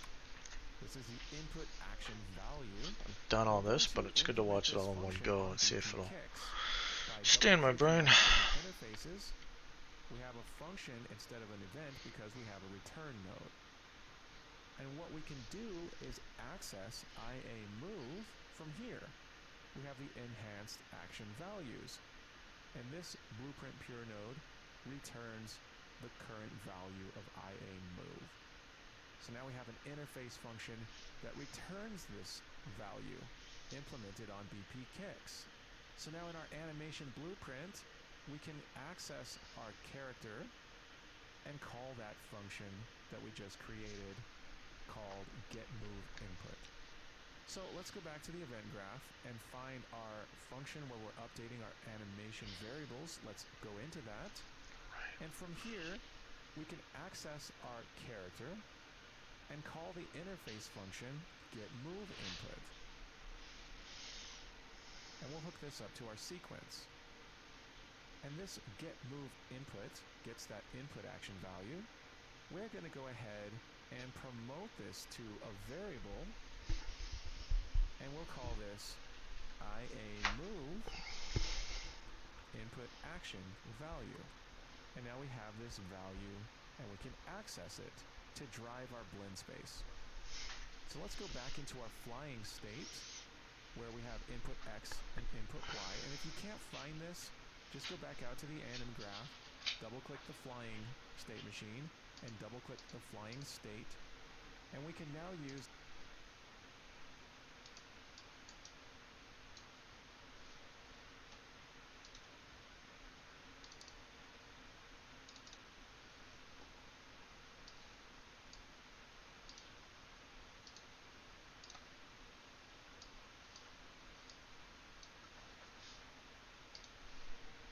IAMove input action value. Let's get it. And all we need to do is right-click on the output, split the struct pin, and we have access to X.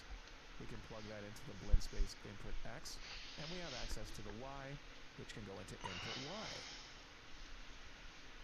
I can highlight my nodes, press Q to straighten them out, and we now have our blend space being driven directly by that input action value that will implement this function on BP, particularly without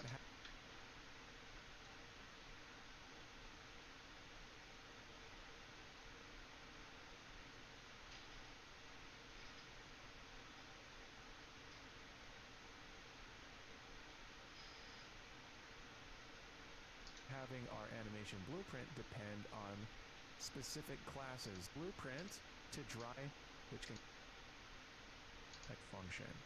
And by the way, I can then directly by that input action value that we're accessing through an interface function call in our update animation variables function. And by the way, I can simply comment this part here. This can say get IA move input action value. I can give it a reroute node right there, as I like to do. That's my personal style. And I can give this a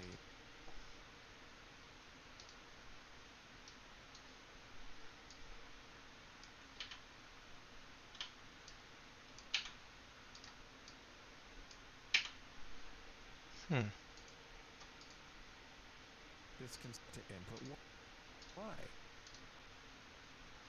I can highlight my nodes, press Q to straighten them out, and we now have our blend space being driven directly by that input action value that we're accessing through an interface function call in our update animation variables function. And by the way, I can simply comment this part here. This can say get IA move input action value. I can give it a reroute node right there, as I like to do. That's my personal style. And I can give this a color. I'll let it be blue. And I'll check show bubble when zoomed. And we now have a nice commented section of code. So now that we're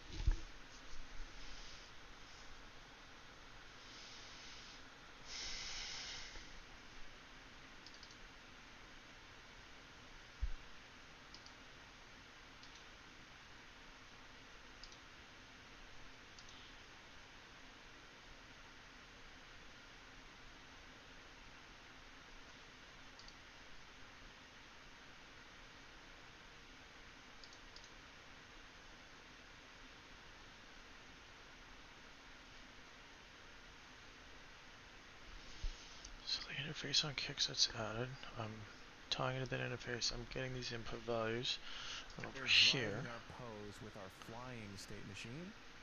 As we can see here, we're no longer using locomotion.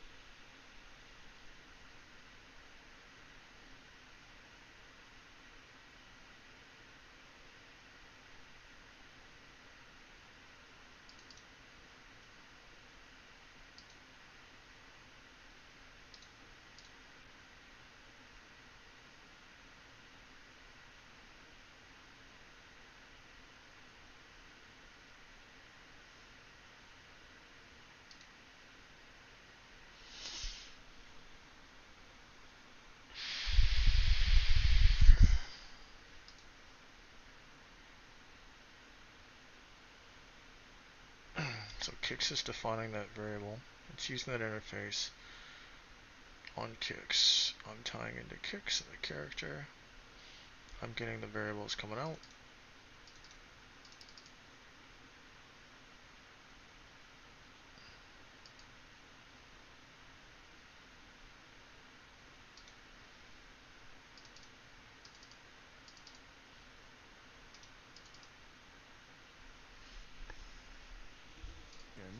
So this won't really make sense when we're just on the ground, but what we can do is we can activate our thrusters and then we can move left, right, forward, and backward. And with our keyboard keys, it's kind of jumpy, so it doesn't look the best, but with our console controller, we blend quite nicely. So that does look nice. So for the console, this looks pretty good, but for the keyboard keys, we're just snapping our values to 1 and -1 and then back to 0 very rapidly. So if we want our animations to blend a little bit more smoothly, take a little bit more time to blend to the targets on the graph, we can take our BS flying blend space and we can change the smoothing time. The larger the value of smoothing time, the longer it'll take to blend. So we can try a value of 0.2 for our horizontal axis, and we can try a value of point to for the vertical axis. Let's see what that looks like by engaging in our thrusters. And we now have a nice blending of the animations, not snapping anymore. Okay, so the last thing to do is to use our flying state machine when we're actually flying, and use our other state machine, locomotion, when we're not flying. Now we can do this in one of two ways. We can create another state machine and blend between two states and use state machines inside of it, or we can blend poses. Remember, we had blend poses by bool. That's one type of blend poses node, but there's other blend poses that blend by another data type.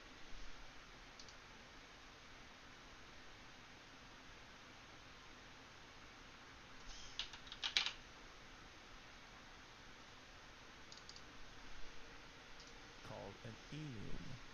Enum is a data type that has a green color, and we can see that by going into Kik's player controller and finding IA JETPACK, and in Start JETPACK, remember we have Start Movement Mode Flying. If we go into that, we'll see that the Set Movement Mode function takes in a green input for the movement mode, and notice its type is eMovement Mode enum.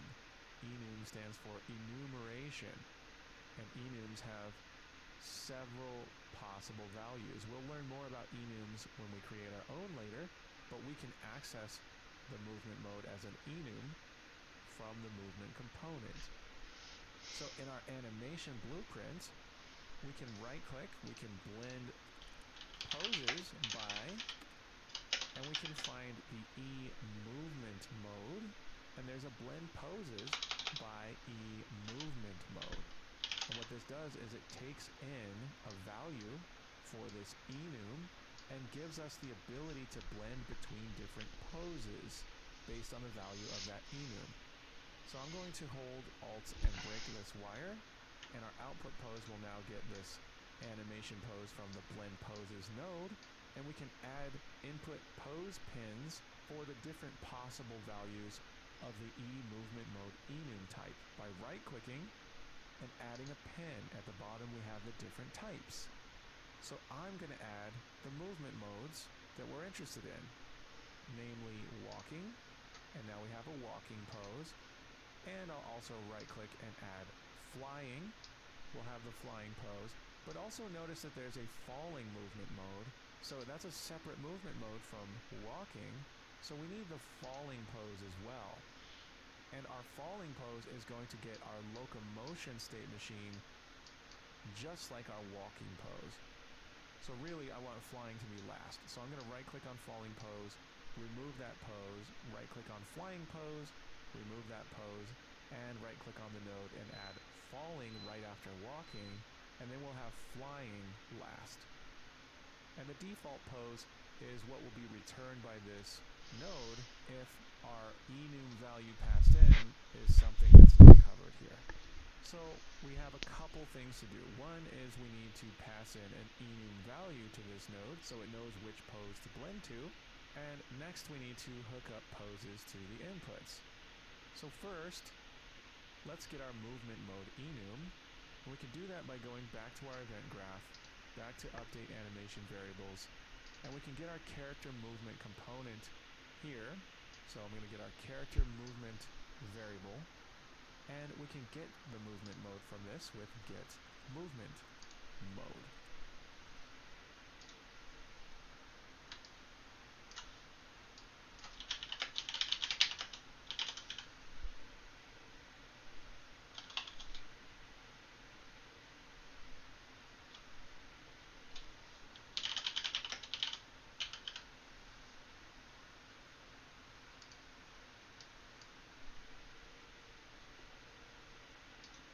This gets us the move.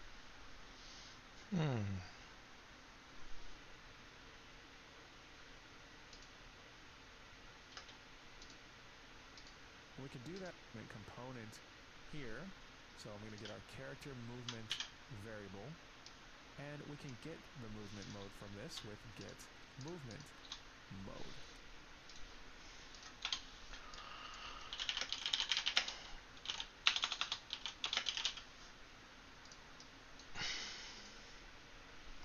this gets us the movement mode enum, which we can promote to a variable here, not local, and we can call this simply movement mode, and we need this hooked up to our sequence.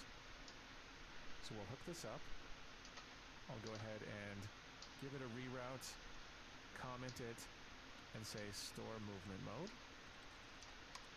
I'm going to set the comment color to blue, show bubble when zoomed, and we now have the movement mode as an enum value.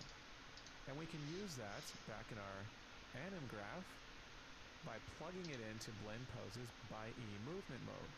Here's our movement mode, we'll hook it in, and the pose we get returned is one of these poses passed in depending on the movement mode. And if the movement mode is not one of these walking, falling, or flying, then we get the default pose. But we don't expect to get the default pose. We expect to get one of these because we'll always be in walking, falling, or flying. So we could take our flying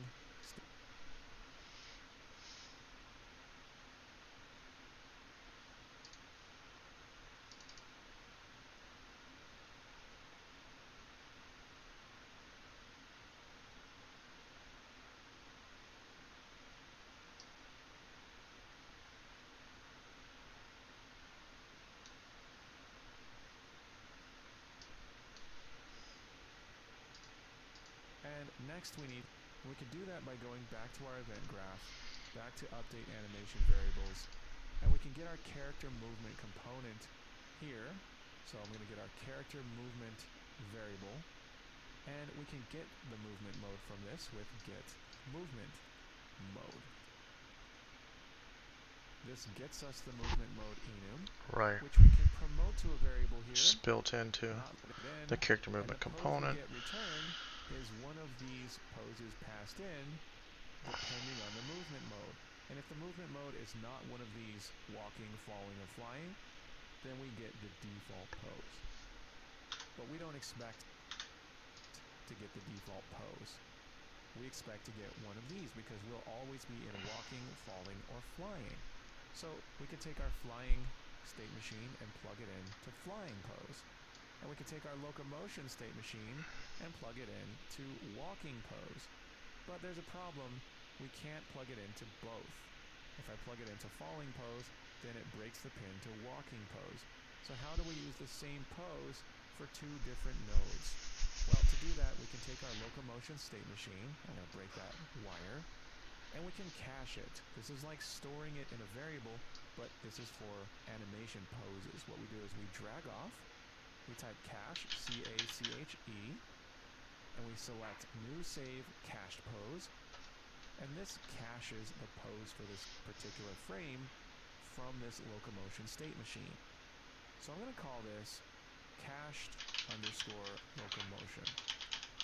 And we can use this in multiple inputs by right-clicking and searching for use cached pose cached locomotion.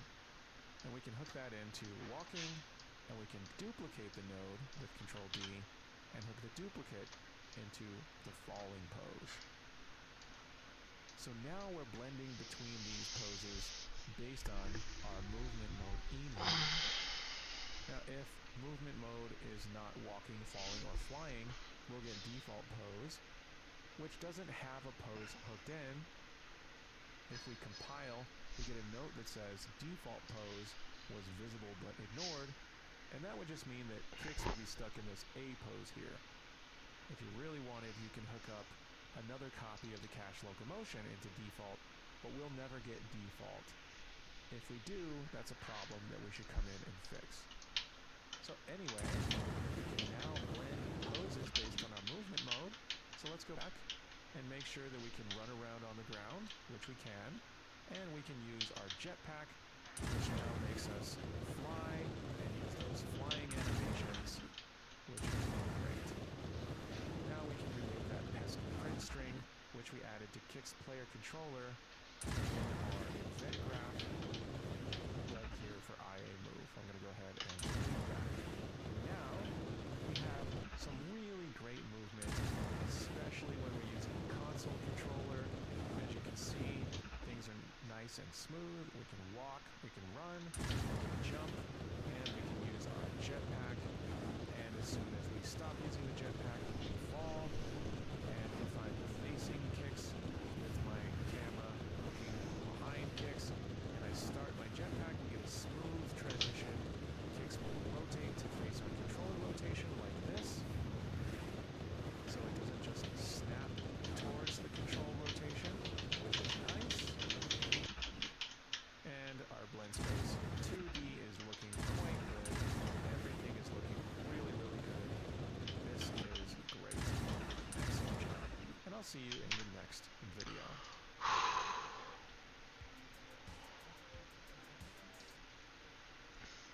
Got a lot going on. Here.